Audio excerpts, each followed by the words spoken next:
Сәлеметсіздер ме, балалар? Ыбырай шығармаларының оқу сауаттылық жүйесіндегі өзектілік атты виртуальды сабағыма қош келдіңіздер.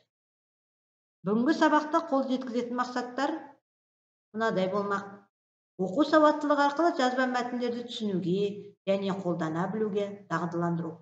Қоғамдағы түрлі мәселелерді баяндай отырып, жан-жақты ақпарат беру. Мәтіндегі ойды дұрыс айқындауға үйрету. Өз бетімен жұмыс жасау арқылы теориялық ойлауын, сөйлеу тілін дамыту, логикалық ойлау қабілеттерін жетілдіру. Ой түрткі. Мына сұрақтарға жауап бере кетсеңіздер, мақсат пен арман сөздерін қалай түсінесіздер?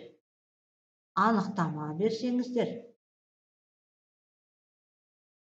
Балалар, мен сіздерге осы сұрақтардың ықтимал жауаптарын ұсынамын. Мақсат белгілі бір межеге қол жеткізуге бағытталған әрекеттің ой-санадағы көрінісі. Мақсат ойлау нәтижесінде болашақты алдын ала болжау арқылы туатын мұрат, ішкі қозғаушы күшті білдіреді. Мақсатқа жету үшін әртүрлі іс-әрекеттер мен қимылдар жасалады. Арман адам көкейіндегі ізгі ниет, болашақтан күтер үміт, алға қойған мақсат. Қазақ халқында армансыз адам жоқ делінеді. Арман сөзінің қолданылу аясы кең. Ол шығармашылық қиялдың дайындық сатысында. Оқу сауаттылықтың теориясы туралы мәліметтерді сіздерге бере кетсем. Оқу сауаттылығы тест түріндегі тапсырмалар берілетіні біз білеміз. Осы тапсырмалар арқылы біз қандай дағдыларды қалыптастыра алады екенбіз. Мәтінге сәйкес келмейтін ақпаратты анықтасақ, қысқа мәтінді толық түсінуге, берілген ақпараттан өзіне керек мәліметті ажырата аламыз. Мәтіндегі басты тіректерді егер тапсақ, мәтіннен өзіне керек негізгі ойды білдіретін мағыналы, маңызды сөздерді іріктей аламыз. Мәтін бойынша толық және нақты ақпаратты тапсақ, берілген ақпаратты керекті толық және нақты мәліметті іріктеп алып, өз ойын жинақтап, ақпаратты нақты, дәл, толық жеткізе аламыз. Ал мәтінге тақырып таңдасақ, күрделі емес мәтіндегі дәйектемелер тізбегін түсініп, қорытынды жасай аламыз. Мәтіннен негізгі ойды ажырата алу дағдысын меңгереміз. Мәтіндегі асты сызылған сөз тіркесінің мағынасын ашсақ, мәтіндегі берілген сөз тіркестердің мағынасын түсініп, күнделікті өмірде қолданысын ажыратамыз. Мәтін мазмұнына мақал-мәтелді сәйкестендірсек, сөз құдіретін танытатын, мақалдар мен даналық сөздерді сөйлеу дағдысын сіңіреміз. Мәтіннен санға байланысты ақпарат анықтасақ, мәтінді толық түсінуге, берілген ақпараттан өзіне керек мәліметті ажырата алатын білік дағдыларды қалыптастыра алады екенбіз. Келесі мен сіздерге тапсырмалармен жұмысты ұсынамын. Яғни сіздерге мәтін оқылады, сол мәтінді мұқият тыңдап, келесі тапсырмаларды орындайтын боламыз.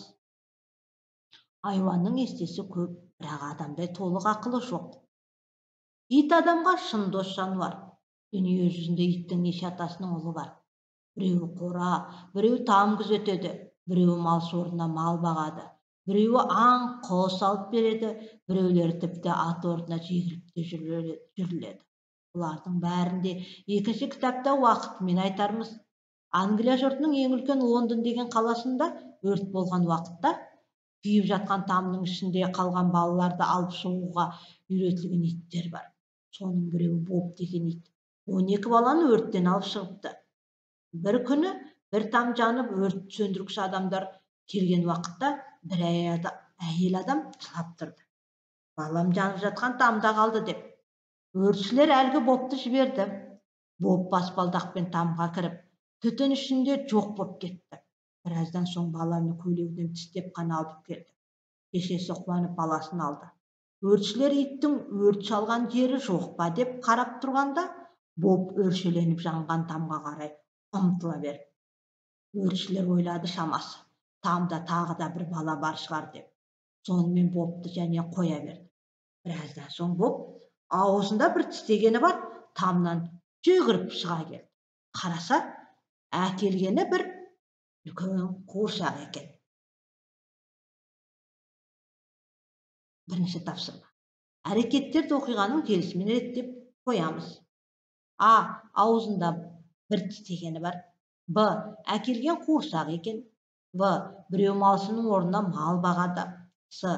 Өртшілер әлгі бопты жібереді. Д.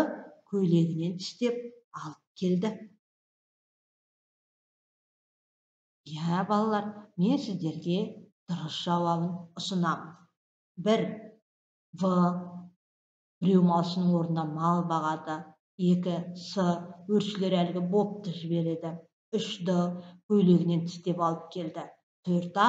Аузында бір тістегені бар. 5. Б.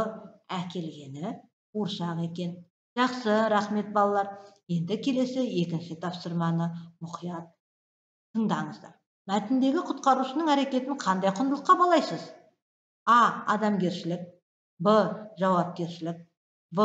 Мейірімділік. С. Ұқыптылық. Д. Сақтық. Жақсы, балалар. Яғни дұрыс жауап бізде мейірімділік. Үшінші тапсырма. Мәтінде кездескен там сөзі қандай мағынада қолданылған? А. Үйшік. Б. Қос. В. Үй. С. Қора. Д. Сарай. Мен сіздерге дұрыс жауапты ұсынайын. Яғни бізде үй деген жауап дұрыс екен. Келесі төртінші тапсырма. Мейірім сөзіне тән келетін тұрақты тіркесті анықтаймыз. А. 62 тамыры босады. В. 6 ауызға қақпақ болды. С. 2 көзі 4 болды. Д. 2 көзі шарасынан шықты. Е. 2 қолынан демін алды. Енді дұрыс жауапқа көңіл бөлсек. А. 62 тамыры босады. Бесінші. Айуанның естесі көп, бірақ адамдай толық ақылы жоқ деген атаудағы есті деген сөздің мағынасын табыңыз. А. Айтқанды тыңдай білетін. В. Мейірімділікті көрсете білетін. С. Шыдамдылықты шыңдай білетін. Д. Өжеттілікті көрсете білетін. Е. Өзінікін істей білетін. Я, балалар, дұрыс жауап бізде қандай екен? А. Айтқанды тыңдай білетін. Жақсы, рахмет, балалар. Енді бүгінгі сабағымызды қорытындылайтын болсақ. Бүгін мәтінмен жұмыс барысында қандай құндылықтарды бойымызға дарыта білдік? Маған тізбектеп жазып шықсаңыздар өте керемет болар еді. Жақсы, рахмет, балалар. Міне, яғни бүгін біз қандай құндылықтарды игере алдық? Мейірімділікті, адамгершілікті, сүйіспеншілікті, дұрыс әрекет жасауды, қиянат жасамауды келісесіздер деген ойдамын. Енді үй жұмысы, яғни үйге тапсырма. Ыбырай шығармалар арқылы адамзат қандай құндылықтарды бойға сіңдіруге болады деген сұраққа ой толғау жазып келсеңіздер. Назар қойып тыңдағандарыңыз үшін рахмет.